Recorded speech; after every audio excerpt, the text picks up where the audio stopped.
हाय मुलांनो, आज आपण चॅप्टर नंबर 9 बघणार आहोत, ज्याचं नाव आहे living in a family. Living म्हणजे राहणे आणि फॅमिली म्हणजे कुटुंब. आपले आई वडील आपल्या घरामध्ये जे जे राहतात ते आपली आहे फॅमिली. तर ते आहे आपलं कुटुंब. तर कुटुंबामध्ये राहताना आपण पाहूयात, our father and mother are our parents. तर आपले पॅरेंट्स म्हणजे पालक.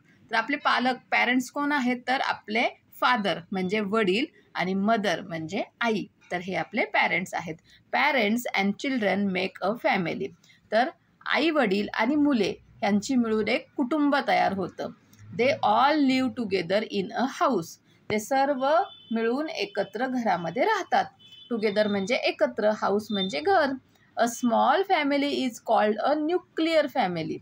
जी छोटीशी फॅमिली असते ना, तर तिला न्यूक्लिअर फॅमिली असं म्हणतात. तर स्मॉल फॅमिली म्हणजे काय?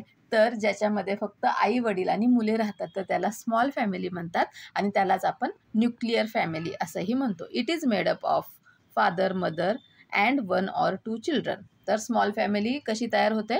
आई वडील, त्यांचा एक मूल किंवा 2 मुले. ठीक आहे, समजलं small family. A large family is called a joint family. आणि जी मोठी फॅमिली असते, ज्याच्या कुटुंबामध्ये जास्त माणसे असतात, तर तिला जॉईंट फॅमिली, एकत्र कुटुंब असं म्हटलं जातं.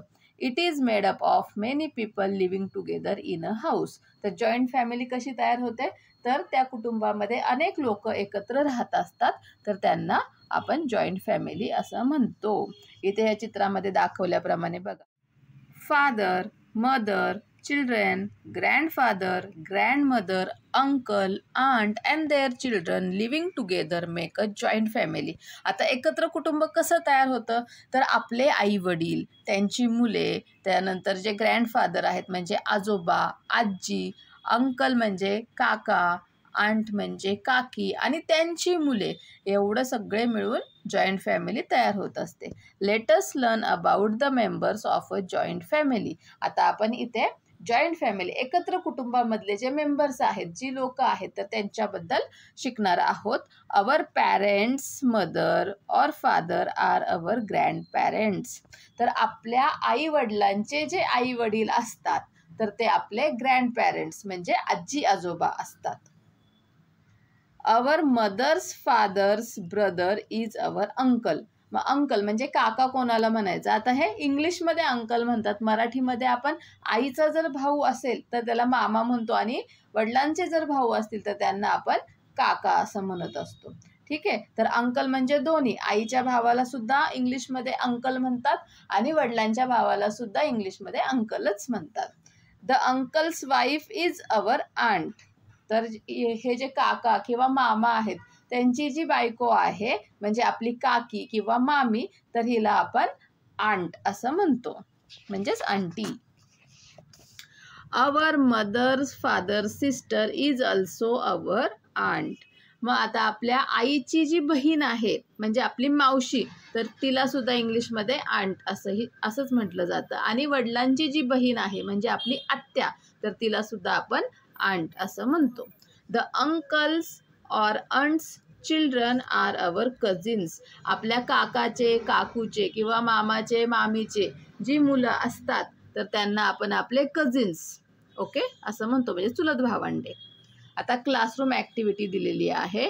Tail the class more about your family. तुमच्या फॅमिलीबद्दल आता इथे सांगायचं आहे. माय नेम इज, तुमचं इथे नाव लिहायचं आहे. I belong to dash family. आता तुमची फॅमिली, आता तुमच्या लक्षात आलं स्मॉल आणि जॉईंट फॅमिली. स्मॉल फॅमिली म्हणजे ज्याच्यामध्ये फक्त आई वडील आणि मुले राहतात, ती झाली स्मॉल फॅमिली. आणि जॉईंट फॅमिली म्हणजे ज्याच्यामध्ये आजी आजोबा, काका काकू आणि आई वडील आणि मुले राहतात, तर ते झाली जॉईंट फॅमिली. मग तुम्ही कोणत्या फॅमिलीमध्ये राहता, जॉईंट का स्मॉल, ते इथं लिहायचं आहे. There are dash dash members in my family. मग तुमची फॅमिलीमध्ये किती लोक आहेत? 3 लोक आहेत, 4 लोक आहेत, 5 लोक आहेत, किती असतील तेवढे की तिथं नंबर्स लिहायचे आहेत. I have dash brothers and dash sisters. मग तुम्हाला किती बहीण भाऊ आहेत ते लिहायचे आहेत. I call my father. तुम्ही तुमच्या फादर्सना म्हणजे वडिलांना काय म्हणता? पप्पा म्हणता, बाबा म्हणता, अजून काय म्हणता ते इथे लिहायचं आहे. I call my mother. मदरला तुम्ही काय म्हणता? मम्मी म्हणता, आई म्हणता, काय म्हणता ते इथे लिहायचं आहे. रिमेंबर, नेहमी लक्षात ठेवा, parents and children make a family. तर फॅमिली, एक कुटुंब केव्हा तयार होतं, तर पॅरेंट्स म्हणजे पालक आणि मुले, म्हणजे आई वडील आणि त्यांची मुले मिळून एक कुटुंब तयार होत असतं. They all live together in a house. ते सर्व म्हणजे पॅरेंट्स आणि त्यांची मुले, आई वडील आणि त्यांची मुले, ते एकत्र एका घरामध्ये राहतात. Some families are small and some are joint.